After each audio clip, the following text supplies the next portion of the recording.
Georgia Bell, welcome to the Running Effect podcast. How are you doing? I would say morning, definitely like afternoon, evening in the UK. How are you? I'm good, thanks. Yeah, it's coming up to 5 o'clock, so I'm all good. I've had this is like day three of my break, so doing no running, no exercise the past few days. You just have so much more time on your hands. For those watching this podcast, they'll see you are all dressed up. Can you explain why that's the case? Not just for the podcast. Explain where you're Obviously, for coming this from, and interview, speaking I to know I you. appreciate it. I appreciate it. But explain the importance and the what you went through today. Yeah, so today I've got on kind of like work appropriate clothes because, and when I say that, I mean corporate stuff because I headed into the city in London and had my resigning lunch with my team. So um, people may be aware of the kind of story with me. I've been juggling work and track for the past couple of years trying to break through and decided to really give myself a shot of making the Olympics by taking a sabbatical over the summer period. And so the plan was for me to go back to work in September, but obviously, off the results this summer, I've decided to go full time with running. So, yeah, today was just about saying thank you to the team and goodbye, and yeah, closing the chapter on corporate life. Was that a bittersweet moment in lunch with them, or are you so ready to go all in on track? I will miss them. They're a really nice bunch, but I'm so ready to go in all in on track. I think just the amount that I was trying to juggle the past couple of years, it's only kind of once you stop and take a breath and realize how crazy it was. So the thought of trying to go back to doing that would just be, yeah, it was just completely unsustainable to be honest. So yeah, I'm definitely ready to be a full-time track girly for a bit. If I talked to you a year ago, I feel like we would not be having this conversation, and you probably would have talked a lot about your work, its importance, how you probably couldn't do full time track, and Yeah. balancing those two things. What's the reflection process been like? I mean, you said you're on day three of no running. What are the emotions when you think back to just the unbelievable successful season you just had? Yeah, I am just so like it's so surreal on the one hand, and on the other hand I look at like all the hours of work that have gone on, not just over this summer where the breakthrough has been, but all the years in the run up to it. And yeah, I'm obviously just over the moon. I knew that kind of giving it a real shot, that there'd be positive results coming out from it, but I couldn't have hoped for, the results that have come this summer, particularly with, I think the one that really got it for me is obviously getting an Olympic medal, but also in the process of doing that, running a British record, like, is just beyond my wildest dreams of what I thought I would be able to do. We're definitely going to get into your journey in sport because I think it's one of the most inspiring stories, not just in sport at the moment, but out of any sports that I've ever heard. It's quite remarkable. A few years ago, you weren't running at all, but you posted on Instagram 2 days ago talking about your goals going into this year. You really Hmm. wanted to break four and you really wanted to break two and make the Olympic team. Yeah. And your personal best going into the year in the 15 it was 4:03, and the 800 it was 2:03, and then you closed out the year in the 15 with a 352 PR, and then in the 8 with a 156 PR. I Hmm. know some of these races in the 15 are like going out in like 2:03 through the 8. Like you're I going know. through in your PR. You don't just make the Olympics, you place third, get a bronze medal. You're a European medalist, you're a national champion. Like so many people want a dream season like this. It rarely ever happens. How did the stars align this year for you? Yeah, I guess, I mean, there wasn't just one thing, of course, but I think, as I've just mentioned there, I don't think any of it would have been possible if I hadn't decided to go all in, right? So, like, just to give you a day in the life of it at the beginning of the year. So, I went to World Indoors in March, in Glasgow. That was the first time I'd ever made a Team GB team. I didn't have an agent or a contract at this point at all. So before that, all of the indoor meets I was turning up to, I was in just plain black top and shorts, just running. And after World Indoors, which was on a Sunday night, I got a flight back at 6 a.m. to be in London for Monday sales call at 9 a.m. So it was like that's just the whole time I was trying to squeeze in training around a 9-10 hour working day of a very demanding tech sales job. And it was just really running me down. So I kind of knew that if I was running 4:03 consistently, as well as doing that, I knew that there's no way I'd even make the Olympics if I didn't try and go all in. So luckily work was super supportive and they just said, you've got to give it your best shot and go for it. And yeah, I obviously then was able to make just huge gains that most professional runners kind of have that freedom to do all the time. I think what a lot of people don't realize is when they see something like you running 352 and the massive jump in progression, a lot of people will think or ask you like, what one workout did you do to, PR that much, or what did you even do just this year? And I'm sure there are changes you've made that you could speak to, but Yeah. this has probably been like a multiple year process to get to this point. And I think Yeah. something that's discrediting to the athletes like yourself is, the work you put in last year and 2 years ago when no one even knew your name that built up to this point. Can you speak to how success is generally a multi-year project? And when the result happens, everyone likes to think it was the last month of training or the last week of training, when in reality, it's like those first runs when you started running that added up to this point. Yeah, totally. So I mean, I got back in contact with my old coach, Trevor Painter, who also coaches a lot of other good athletes like Keely Hodgkinson and Sarah Healy about 2 years ago. So I've been following his plan for around 2 years now again. So that's obviously a huge factor. He's got a world class program that works, I think it's fair to say. But also just kind of year on year of having no injuries. Like my experience prior to that, when I quit running, was I was in the NCAA and I was permanently injured. Like every year, I would have pretty bad injuries, stress fractures, things that had me in a boot, places where I'd just be out for months and then trying to come back and find fitness. I touch wood, haven't had any injuries for 4 years. So it's just been build on build on build every year. And yeah, I just think that I've got a really great supportive team. I've got um, a bit of a different approach and mindset when it comes to training and racing because I needed to make the most of every opportunity I was given this year. I didn't know how long I was going to have, whether this sabbatical was going to go well or not. So I just decided to completely, yeah, throw myself into every opportunity. When I said what I said and you replied with that, it reminded me of a quote that I absolutely love. Never thought I would hear a good analogy about ice cubes, but this one really hit. And the quote is, complaining about not achieving success despite working hard is like complaining about an ice cube not melting when you've heated it from 25 to 31 degrees. Your work was not wasted. It is just being stored. All the action happens at 32 degrees. What's your take on that?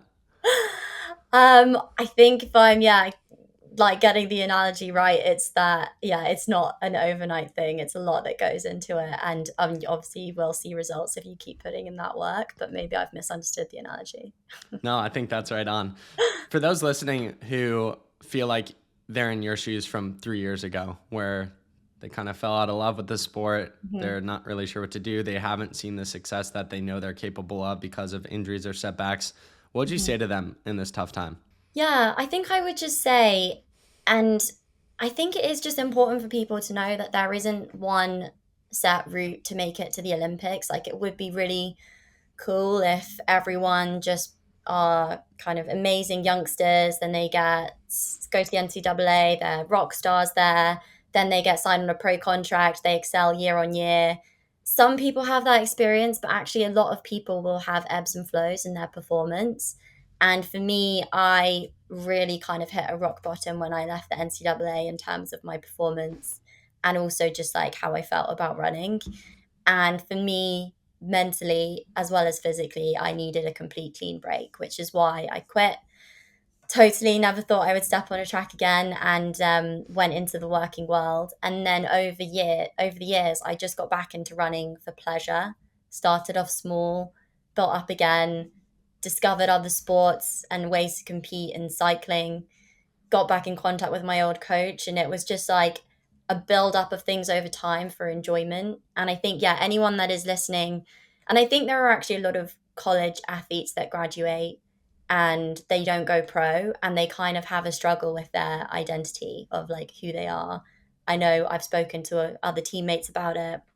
Like you were really good, but you weren't good enough to be pro good. So like who are you now? And are you still a runner and are you still going to run in your free time or should you give it up completely? And it sounds kind of cliche, but the most important thing is just being happy. So if keeping running after work makes you feel happy, then great.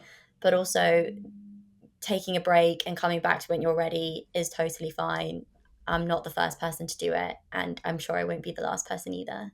That's something I've talked about with a few athletes recently on the podcast is taking a step back from the sport. And I think Yeah. a lot of people in the sport think that that will like kill their career. They'll never come back, yada, yada, yada. But if you're not enjoying and loving the sport each and every day, obviously you'll have those days where you don't want to do it. But for the Mhm. most part, if you don't love it, not only should you not be doing it because why would you do something you don't love and put yourself through that, but also you're not going to have a sustainable or successful career. Can you speak to that core element of falling in love with the sport and how it is okay, like no matter what age or stage, whether you're a high school runner or a professional runner trying to make a team, like you can take a month off. It's not the end of the world. You Oh can take a yeah, year off.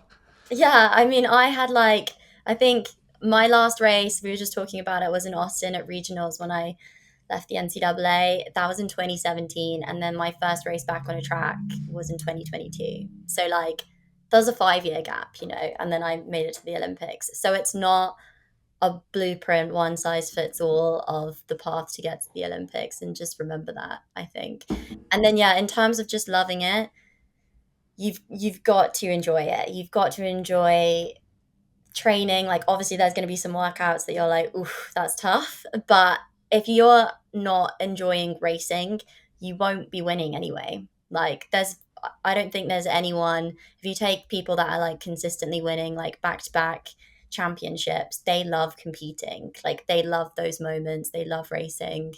And the the level is just so good that unless you have that mindset, you're not going to cross the line first. Speaking to that aspect of like all athletes have different career paths and they get to, if you look at everyone who medaled at the Olympics this year, very few had similar paths. And Mhm. even within your own team, like all the girls on it have different paths to get to where they are. Can you speak to that aspect of, I think a lot of younger athletes look up to people like yourself or Keely and they think, they all got there the same way when Mhm. that's literally the farthest thing from the truth. Yeah, it's so different. Like Keely, she is 22 years old getting a gold medal. Like pretty crazy, pretty amazing. Mine is totally different. Like mine is coming back to it after completely quitting college and building my way back up again. Faith Kipyegon, who won my event, has had a baby and then come back and got a gold medal. Like there were a few women in my race at the Olympic final, like Ellie as well from Team USA who'd had a baby and come back. Like it's not the same. And I'm sure those athletes during a period of time had coaching changes. They worked out what was right for them across trial and error in training. And yeah, none of our training will look the same. Even mine and Keely's training, we're in the same training group. It doesn't look the same. We have to adjust for what works for us.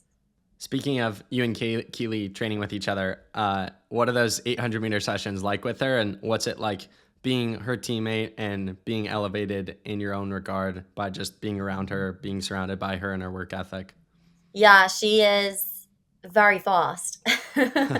She is, yeah, she's so inspiring to be around, obviously, just like being on the same team as her and seeing how she trains and how she pushes herself. It makes you want to level up and push yourself. And yeah, when I was in Paris in the Team GB camp and I watched her get gold, I had my round the next day, my first round. And after that, I was just like so locked in. It really does inspire you when you see a teammate get an Olympic medal.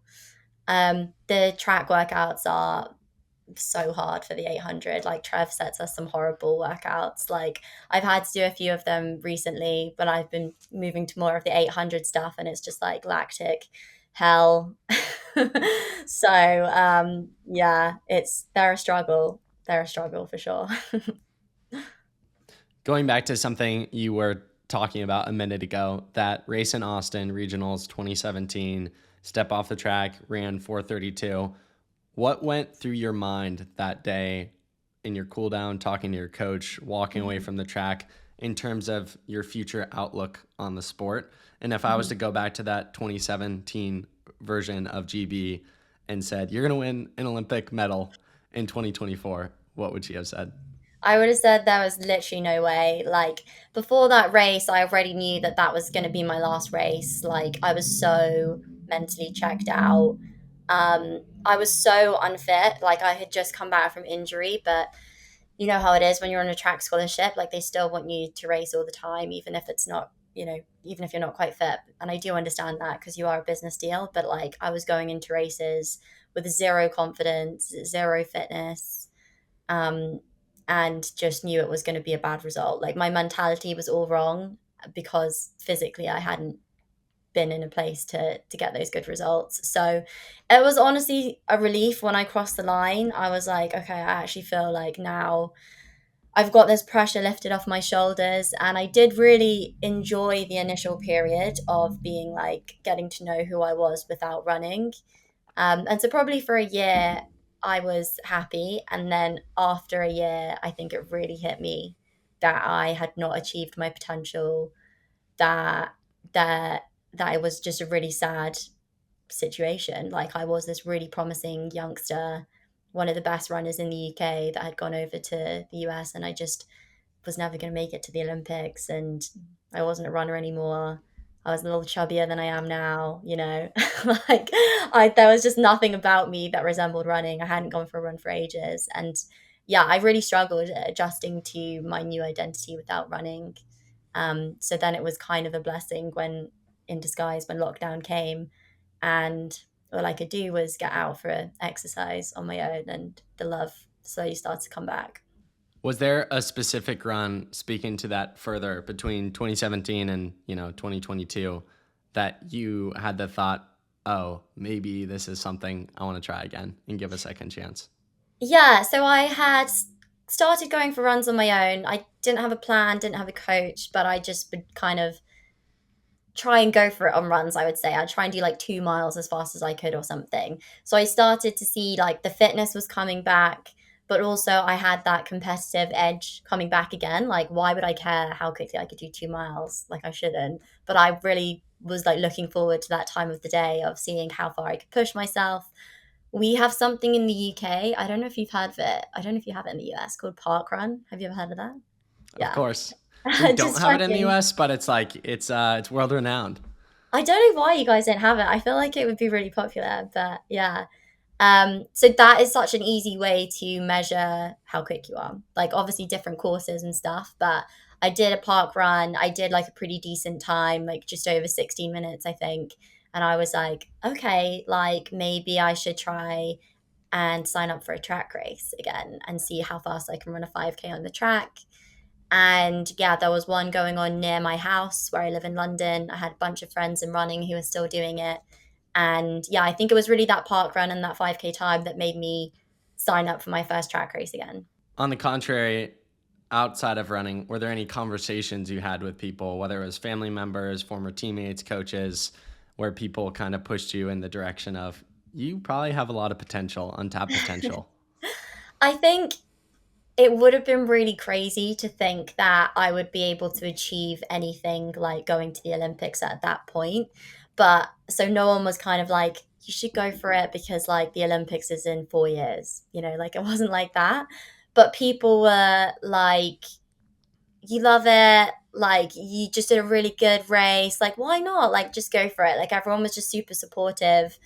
Friends were like, I'll come and watch you. My boyfriend was like, yeah, I'll come and you know go out on runs for you with you as well. So everyone was just kind of really supportive because of the way that I wanted to run again. And I hope that, yeah, I feel really lucky for that because if I had have had friends who were kind of like, oh, that's a bit weird. You want to sign up for a track race again, or a boyfriend that was a bit like, yeah, you'll never be good again. Why would you do that? Then I probably wouldn't have gone for it. But yeah, everyone was just super, super supportive. Georgia, take me back in time to your start in the sport of running. How'd you get introduced to the sport of running? Or I think in the UK, you guys call it like athletics, maybe? Yeah, yeah, athletics. So, through sports day. So I probably did. Yeah, we every summer we would have a sports day at school where there's various different races, and I just remember doing really well in them, beating a lot of the boys. And one of the parents was just like to my mum, like, you should probably get her down to a local athletics club. And so I did my first track race at 10 years old. It was at 800 meters, and I did a 2:39, which I Oh actually my think is pretty good gosh. looking back. 10 years old? 10 years old, 2:39. So, like, an 80 and a 79. So, Oh my obviously, at gosh. the time, I probably couldn't appreciate that. But now that I'm older, I'm like, that's just like quite good for a 10-year-old, I think. But then I speak to other people who have done races at 10 years old and they've gone way quicker than that. So I'm like, oh, maybe. Really? Maybe. 10 Yeah, I years think old is so. so young, and 239 is Yeah. so fast for that age. I mean, she could probably, 10-year-old Georgia could have like hung with you for a tempo rep Yeah. or something. Yeah, literally just for a lap or two. But yeah. So I think like and I won by quite a lot against the other kids. And so I think that was my first experience of like winning and kind of understanding from a young age that like obviously you can work hard and that's important, it's really important especially as you get older, but like some kids are just naturally better, at stuff. Then there's only so much training you can do at 10 years old, right?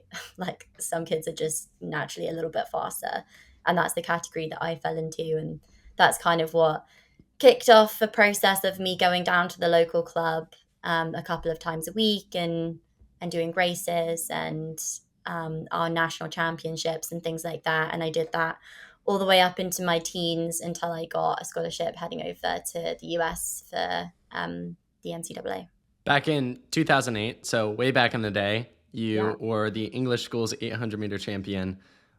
Did you know the Olympics existed at that point? Like, what was your scope on the sport winning that thing, and how big of a deal was it to you, or was it just like another race and you didn't really know how impressive that was? No, that was a big deal. Like at the time, it was a big deal. The thing is now that's so crazy is like 14-year-olds and 15-year-olds are running like so quick. But back then, yeah, I think I ran like 2:08, maybe something like that. But yeah, it was more the feeling of winning the national championships. Like I was definitely aware of the Olympics. I think every kid kind of watches the Olympics at some point and dreams of going, especially if they're a runner themselves or for their respective sport. So yeah, that was kind of like my biggest, that kind of put me on the map nationally when I did that. Take me through your years at Cal. You mentioned earlier on in the conversation, just constant injuries. Take me through both physically, but also like mentally, what that experience was like. Yeah, so I basically, before I went to Cal, that was when I had a period being coached by Trevor, who's my coach at the moment. And we worked together for about 6 months, so not a long time. And he took me from like a 2:08 athlete to a 2:03 athlete really quickly. We were just improving so much, and he was really keen for me to not go. He was like, please stay. Like, I'm sure we can create you into a really good 800-meter runner here. And I was just really keen to go over to the US and have that experience, not just through running, but the whole life experience of like, yeah, living abroad and seeing the world and that kind of thing. So I owe Cal a lot. I don't want to be too harsh on them here because it was overall like a really amazing experience, and I made great friends, and to be able to go to such a great university to study is really special. The way how it worked with running though just didn't work out for me, the training program. So I was very much a track runner, an 800-meter runner, but they kind of wanted me to do every season, so cross country, indoor and outdoor. I did it. I was there for 2 years. I did both cross country seasons. I got injured for both. I was injured from after that, so all the indoor seasons I was just in a boot with stress fractures, and then I pretty much would get out of the boot the first week of outdoor season. So it would be like, okay, you're out of the boot, let's hop you in on the track in an 800 next week, and I was just never fit. So it was tough because I just had been brought over as this athlete that was going to do really well on the track, and I just never ever ran faster on the track than I did in the UK. And yeah, I think as we said earlier, like my time, my last race was a 4:32. So like it wasn't even like I was doing the same times, like I'd got quite significantly worse. So hopefully that's not too damning, but that is just like the reality of what happened to me. I know it's been Right. really successful for other people, but yeah, it was just a very high mileage philosophy which didn't work for me, and I learned from that, and now we my training looks totally different, and yeah. Of course, when running is like what you're moving to another country for and your passion and your love, and it Mhm. does get taken away or you are having those struggles, I know mentally it can be like a horror show. It's not fun when running is not going well. How did you Yeah. mentally get through those few years, and what were some things that got you through some of those tougher periods from a mental perspective? They were definitely some of, like, the toughest times, because like, when it was going well, it was so fun, like, being with your friends, training in the sunshine, racing, traveling, like, everything was good, but when I was injured, I was, like, isolated from the team. I obviously couldn't train and do the workouts with them, so I became just, like, pretty isolated and I think really down. Luckily, I had really good friends who were part of the team who still saw me and supported me, and we would go for lunches and things like that to try and stop the isolation a little bit. But yeah, I there was just I do remember that as some of the toughest times, but just know that you will get through that. Even though there will be injuries, and I think now I'm a lot more resilient. I If I would have an injury again, touch wood, I would just have a really tight knit plan with my coach on how to get back, which I just didn't have at the time then. Coming back into the sport, training a little more seriously, getting a little more competitive, was there a specific race or even workout or like practice that gave you the confidence that you could come back to the sport and start to chop it up? Yeah, so I think I reached out to Trev to see if we could work together after I ran a sub 16 minute 5K. So I ran like a 15:59, like by the skin of my teeth got it. And I think after that I reached out to Trev and was like, look, I've just done a sub 16 5K just completely on my own, not following a plan. Like, what do you think about working together again? Like, would you be happy to set me a plan? Like, I'm working full time, so I'm not going to be able to be at all of the sessions in Manchester, but I'll get the work done on my own. And like, what do you think? And so we agreed on that. And then last summer I was running like I ran 4:06 off that plan, which was like a big jump already. Like it took me from a 4:16 to a 4:06. And I think after that, that's when I was like, okay, I'm going to start to take it more seriously. I'm going to go on the altitude training camps. And for me, the big goal was to try and make the world indoors in March. Like that was kind of like my Olympics. I was like, if I've run 4:06, like I'm not too far off the qualifying time. Like maybe I should just try and go for that.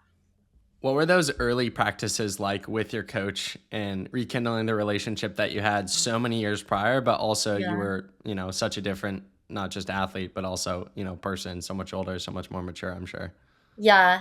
I think it was like kind of funny for Trev and Jen because like they saw me when I was kind of 20, like 20, I was working with them, and then I was coming back to them almost like 10 years later, just being like, let's work together again. But I think they just got that I had a job and like my life, and I didn't need that much hand holding. I just needed their support and guidance, and then we would be able to work everything else out. So yeah, I think it's been really nice. Like they're like second parents to me now. I speak to them all the time, but yeah, they were just super supportive throughout the whole thing. From an athlete's perspective, like what's the secret, without revealing the trade secrets, like your coach is really good at what he does. It's Yeah, apparent by even the progression that you've shared in the short time that you've worked with him. That 416 to 406 and now down to 352.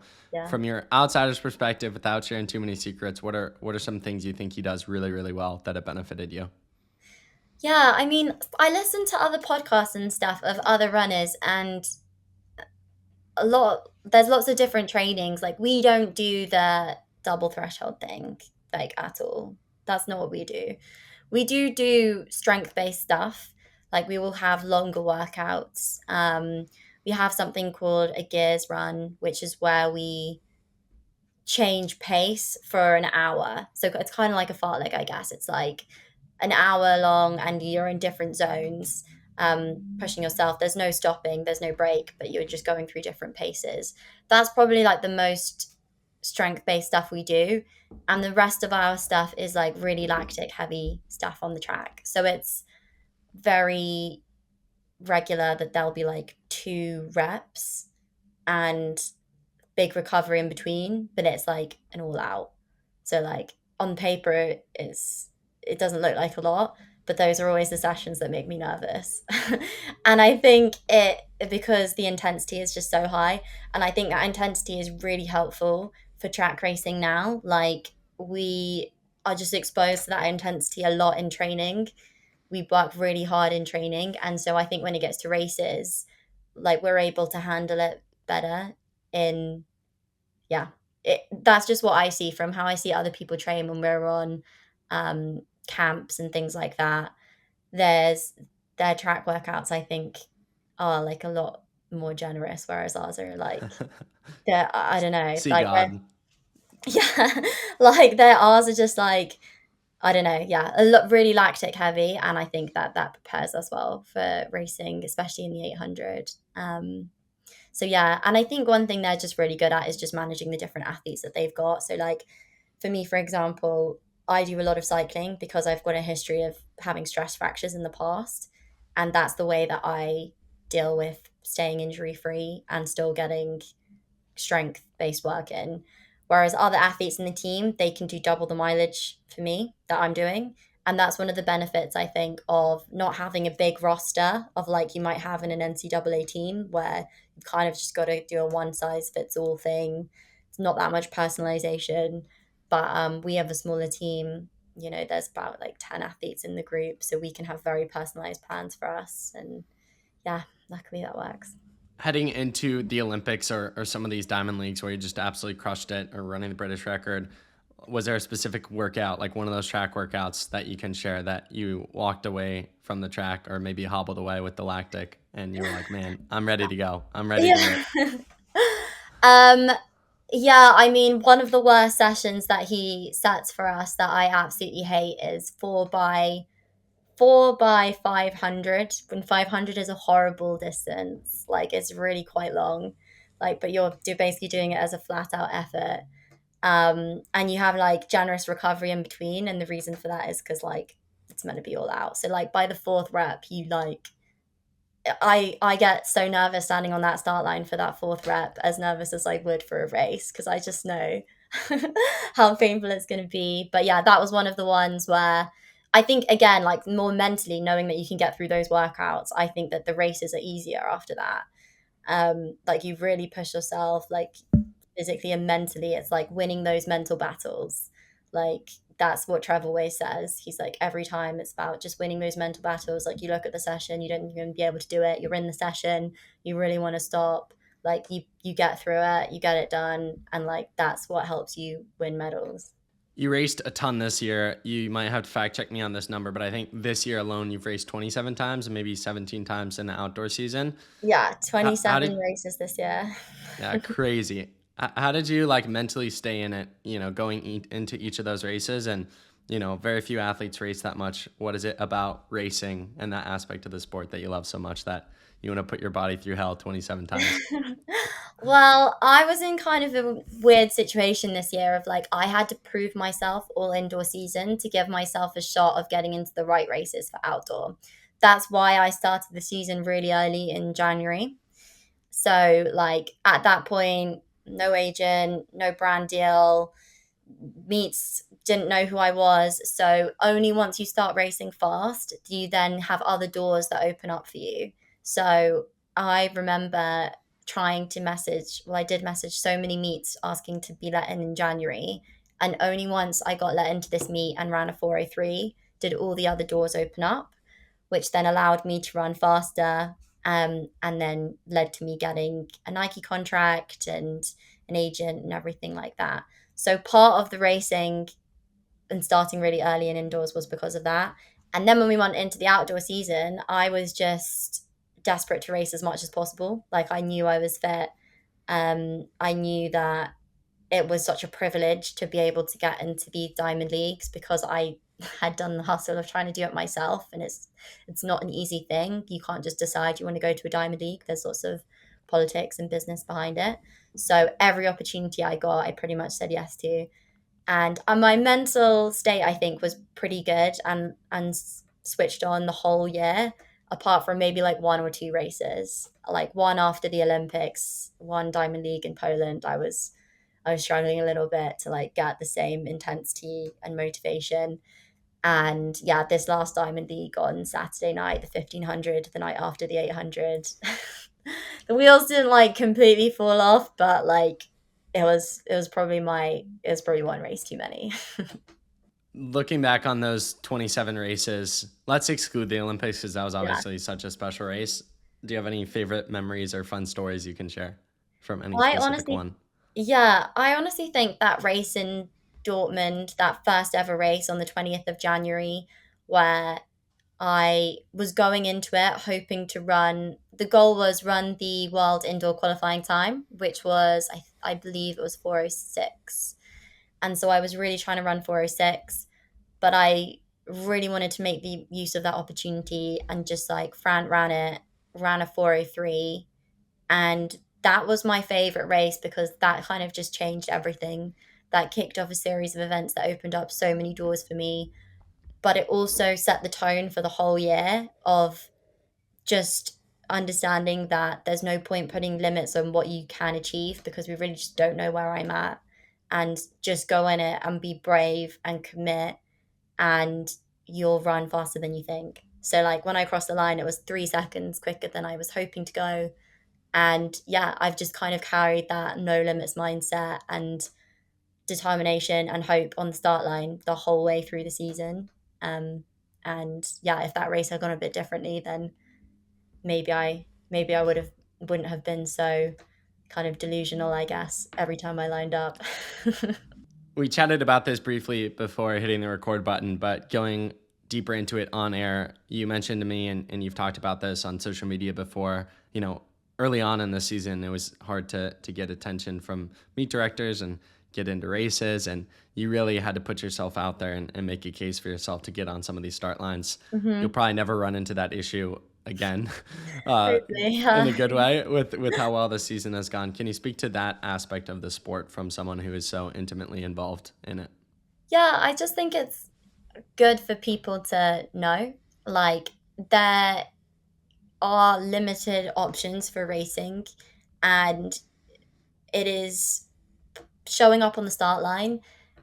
There's so much that has to go into it to even get your foot in the door. And lots of athletes might not experience that because they get signed from when they're super young and have an agent that does all that work for them. But for athletes like myself who go through an unconventional route, like, a lot of that workload falls onto them. And there's this whole process and hustle that you have to do yourself to even get a place on the start line. And yeah, I did that post the other day just to kind of shed light on it. And I know that there are so many other athletes and people trying to break into big races and just like keep going. I guess that's like what 7 years of working in sales has shown me, that you have to like create those opportunities yourself and go and message people. And a lot of the time, people will give you opportunities, but they won't if you've never spoken to them before, you know? Like you kind of have to go create those opportunities yourself. And then if you do get them, just like completely seize that moment. What are some of the biggest lessons you've learned from this year? Maybe you haven't fully reflected on the season because you're kind of 3 days into your break, but from the time that you've had to reflect on, your remarkable season, what are some of the lessons you've learned? Um, some of the things that I've learned is that stuff is gonna go wrong and it's okay, and just to like keep calm. Because I think like before this year and as an athlete, you kind of go into races and you want everything to be 100% perfect in the run up. And then you'll have a good race. Whereas actually, as I've realized, is like things will go wrong nonstop, but actually keeping a calm mind like is important, and like then you'll be able to still be successful. Like just don't lose the plot when things go wrong. So like for example, in Rome at European Championships, I was in the shape of my life. I felt really confident that I was going to win a medal. And then in the heat, I got spiked in my Achilles and it got infected and I couldn't put any weight on it. And like the day before the race, I was like, I'm in so much pain. I'm not going to be able to run. But we managed to pull it together for race day and I got a silver medal. And that was a really good lesson for me to learn because since then, when things have gone wrong, like when you get to the hotel and there's no hotel room for you, or the hotel's really loud, or you get like a stomach bug before the race, like just don't freak out, like keep calm. And it doesn't mean that you won't have a good race. And so, yeah, that's one thing that I've learned this season.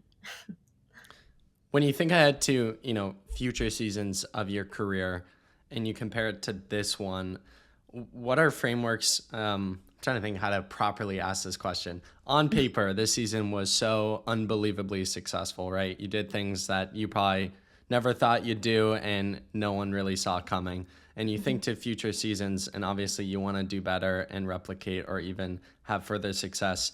What's your take on just like how much you push the envelope this season? Do you think you'll struggle in future seasons comparing your future version to this version? And how have you thought Yeah. about how this I, season like sets a new bar? Does that make sense? Yeah, it's a really good question. And I think this season I've just been in such a unique opportunity to do well in the sense that I had absolutely no pressure on my back the whole season. Like going into the Olympics, I just felt incredible and there was no pressure on me. That will never be the same again because now I've won an Olympic medal. There'll be an expectation. I'm now the one in the UK and on the global stage to beat versus being the kind of hunter who gets to have all the fun and like go for it. So it will be different and that will be more of a mental adaptation that I have to make. I hope I can do it.